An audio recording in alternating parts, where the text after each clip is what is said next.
Hello everyone and welcome to the Game Engine programming series where we write a game engine from scratch.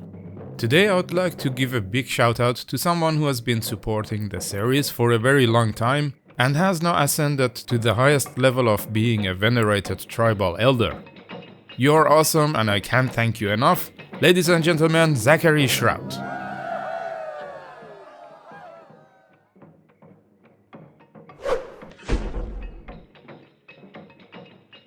In the previous episode, we wrote pretty much all of the C++ code that's needed in order to import images and construct textures from those. In this new episode, I start by spending a few minutes cleaning up the C++ code, and then we continue our work on the level editor side, which means that we are going to switch to C#.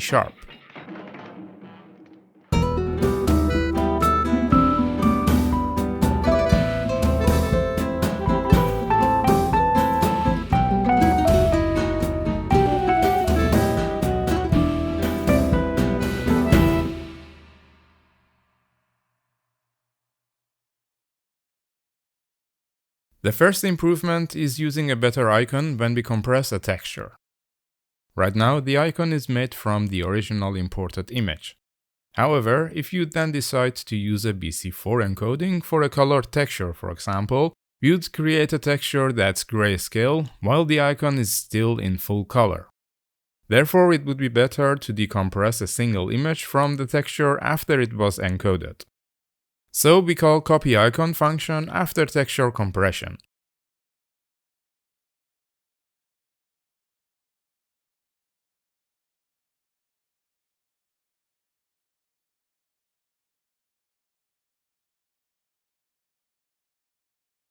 Here, instead of getting an image from the scratch image, we'll decompress the image that was passed through the function parameter and write it to icon buffer in texture data.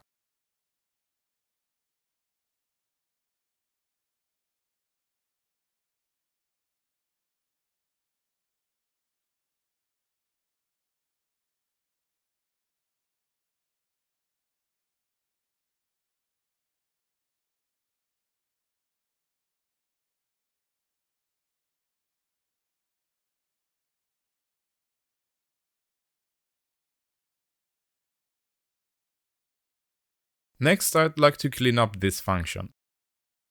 Remove scratch image and do a bit of formatting.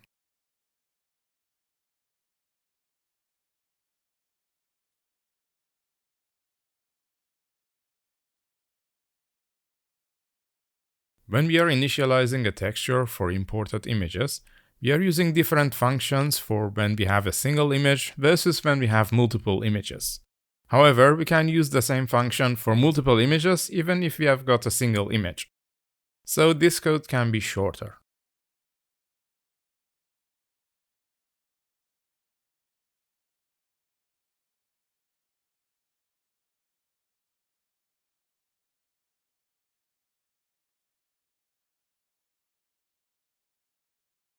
Then we have determine output format, where I'm writing to import settings, which is not a good idea since it overwrites the original value. Instead of doing that, I'll use a local variable.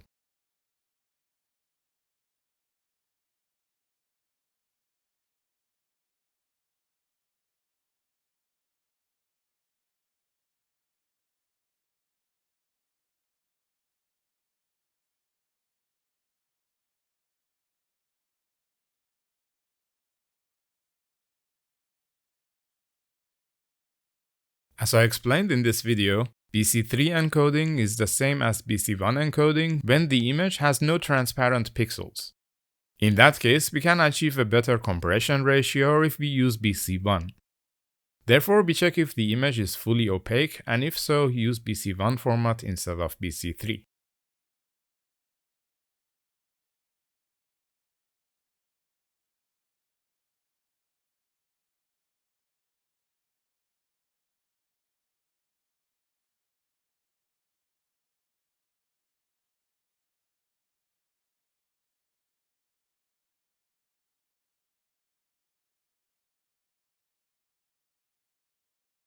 I'll rename this function to decompress.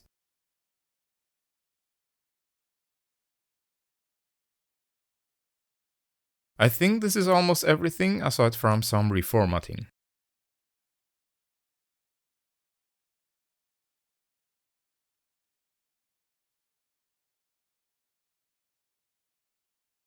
One more issue that we have here is that using the vendor IDs to determine discrete adapters is not the best way of doing it. Instead, we could use a new function from the DXGI factory interface that can enumerate the adapters in order of performance. As you can see, we already did that when initializing Direct3D 12 for the low-level renderer. However, we need DXGI factory 6 or later in order to call this function. Instead of having a function that creates a factory, I'll write one that simply returns an array of adapters in order of performance.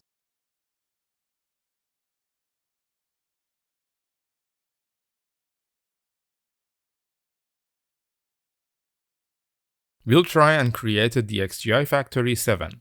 Therefore, we have to include a later version of DXGI header.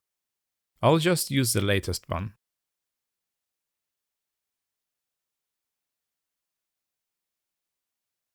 Now we can move this part of createDevice function and use it here.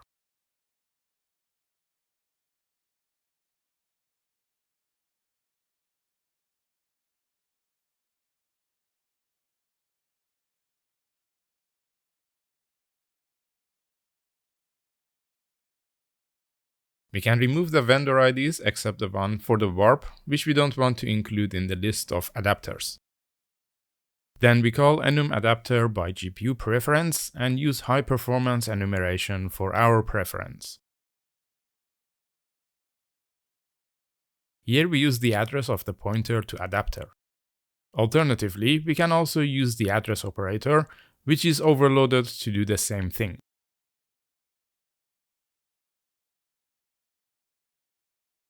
Now we can remove this block of code.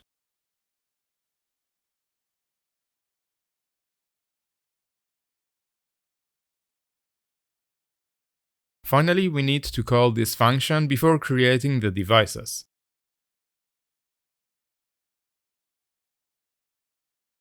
And also I must not forget to return the array of adapters.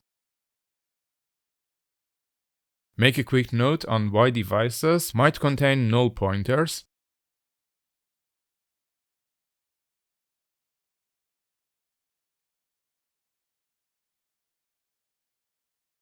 Oh, one more thing. We don't need to specify an array size in import settings.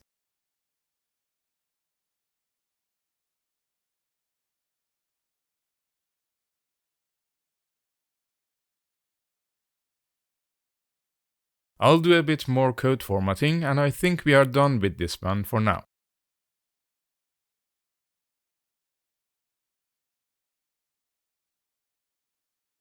As I mentioned in the last video, we need to integrate this functionality for use in the editor. It's been a while since I've written any code for the editor and I'm not sure if I still possess the knowledge to write C# code, so let's add a new C# class and find out. We need a class that represents a texture asset in the editor in the same way that geometry class represents a mesh asset. Therefore, texture class implements the abstract asset class. In this episode, we'll concentrate on various properties, import settings, and the import function. In later episodes, we'll implement the load and save functions. Like we did in the C++ code, we define a constant for maximum MIP levels supported by this engine. We also need to be able to specify how a texture is constructed. For this, we use texture import settings. I'll leave it empty for now so we can continue with other texture properties. The import settings is a read-only property.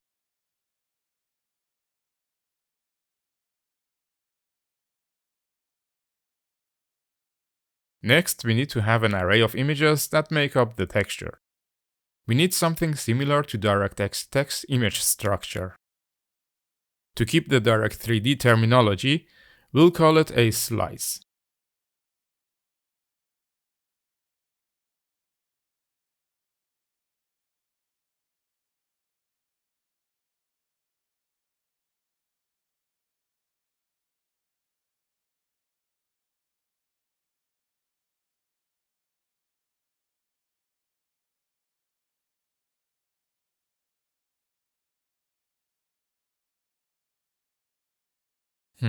I think Visual Studio forgot about my code snippet for bindable properties, so I have to add it again.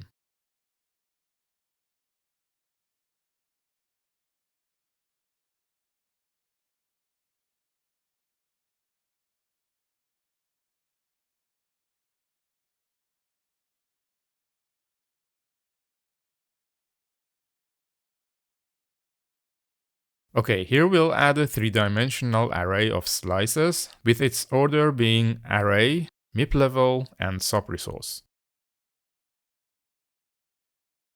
In this documentation, you can read about the ordering of sub-resources for 2D textures, texture arrays, and 3D textures and their MIP maps.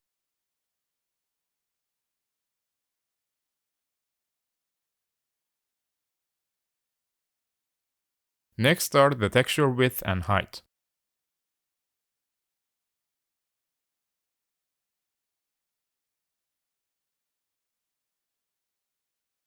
We don't have the depth property because we use the same property for the array size. For the array size, we want to make sure that it's a multiple of 6 if this texture is going to be used as a cube map.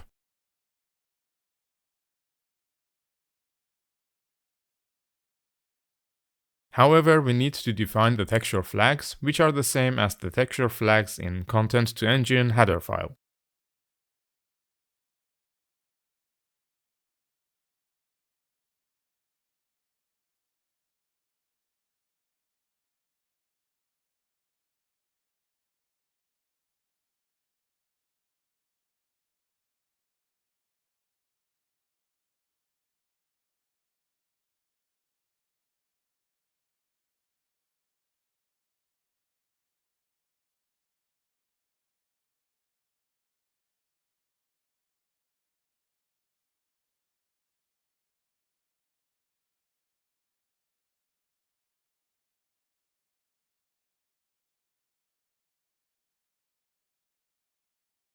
After defining texture flags, we add a property for it as well.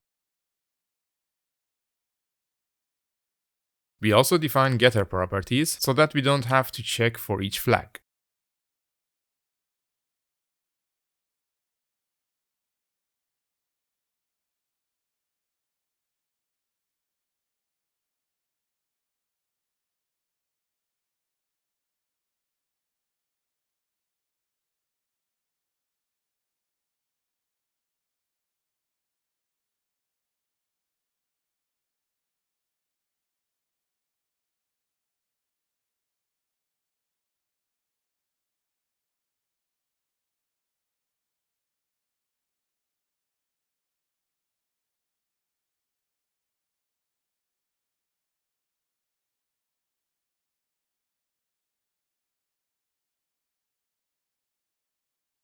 When a new value for flags is set, we raise a property changed event for all of these getters.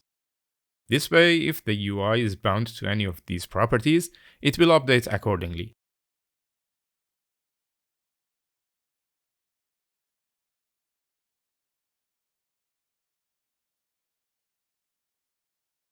Then we add another property for the number of MIP levels. Next, I would like to have the format property. However, we don't have a DXGI format defined in C#. Luckily, all we have to do is to copy it from the C++ header.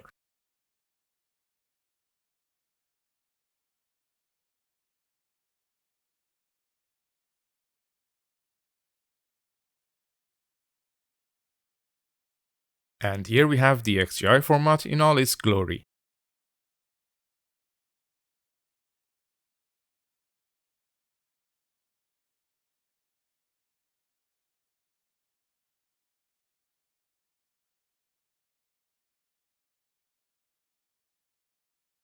We also add a format name property in order to display the format name on the UI. This is either the format enumeration name converted to a string, or the description of the format, which we can add using a description attribute. We'll see how this works in a minute, but I see we arrived at a point where we also need the import settings to be defined. So that's what we are going to do next. we have to mirror this C++ struct in C#.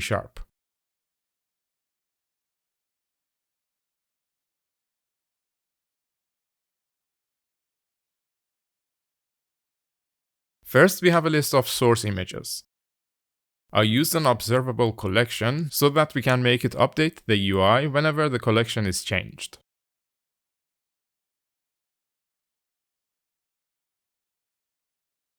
We also have to add the enumeration for texture dimension.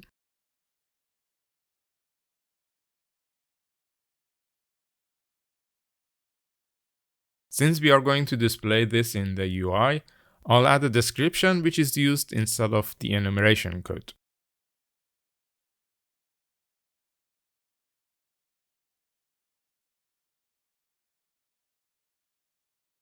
While we are at it, let me also define the enumeration for the set of block compression formats from which the user can choose for encoding a texture. We can simply copy these from the XGI format enumeration.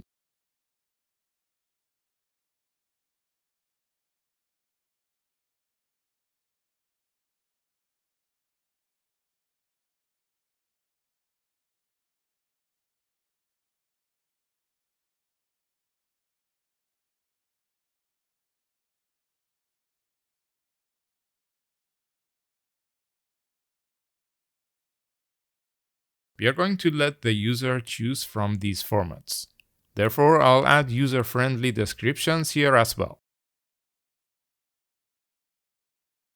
If you find the time, you can also do this for all the XGI formats, but this is the minimum we can do to help the user decide which is which.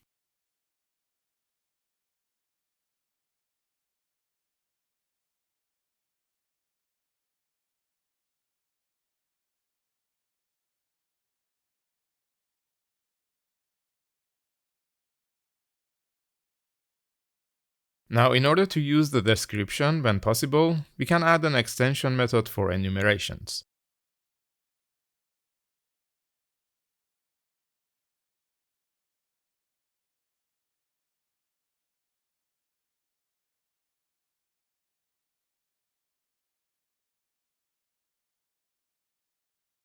This will get the description attribute if it's present and return the description text.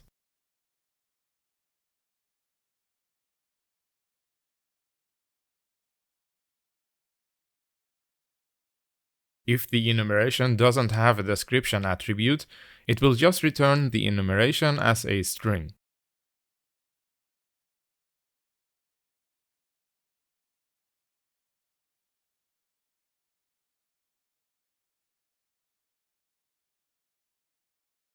For example, we can use it like this to get the format name of the texture format.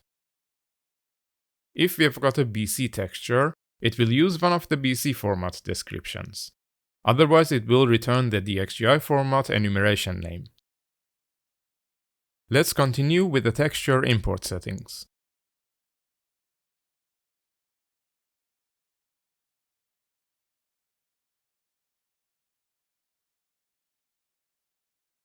The MIP level property can have a value between 0 and max MIP levels. If we provide 0, all MIP levels are generated. Otherwise, a specific number of MIP levels is generated, as long as the texture is big enough to have that many MIP maps. The alpha threshold should be a value between 0 and 1.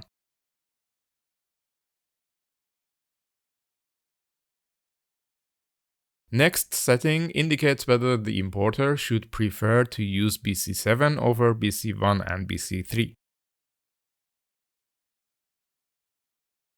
The format index is the index of the selected format within the BC format enumeration.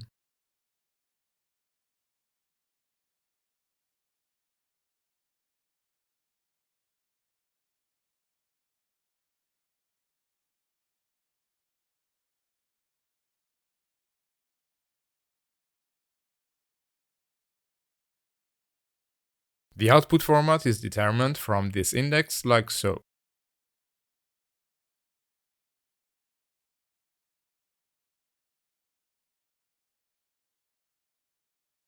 Note that if we are not encoding the texture using a BC format, the original source image format will be used for the output. And finally, we can tell the importer to use block compression through the compress property. Let's have a look at geometry import settings and see if we need to define any functions. Oh, I see a typo here that I'll fix first.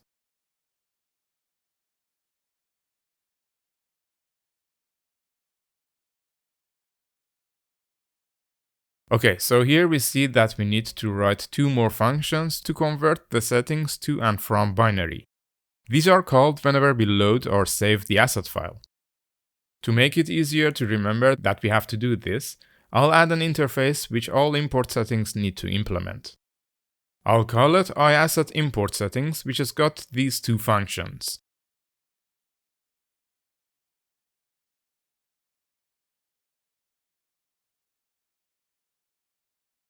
These are both really simple to implement. We need to join all source paths to a single string with each path separated by a semicolon.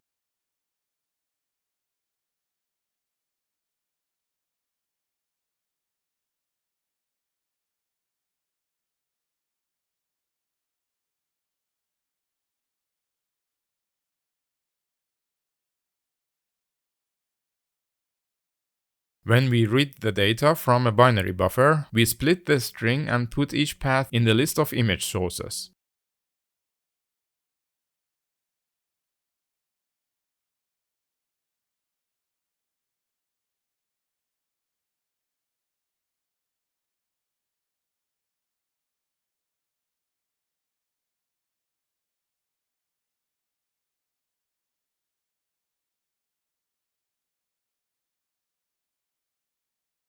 In the constructor, we set default values for each setting. Well, looks like I still remember how to write C# code. I'll stop here to go and celebrate this with my cat friends. Next time we'll continue with the implementation of the import functionality. As always, thank you for joining me and I'll see you next time. Thanks for watching. If you like this video, please feel free to like and subscribe. If you join me on Patreon, you'll get access to the code on GitHub so you don't have to type everything over from the video. Plus there are also other nice goodies and rewards exclusive to my Patreon supporters. Please use the link in the video description to check them out. I hope to see you next time. Until then, take care and happy game engineering!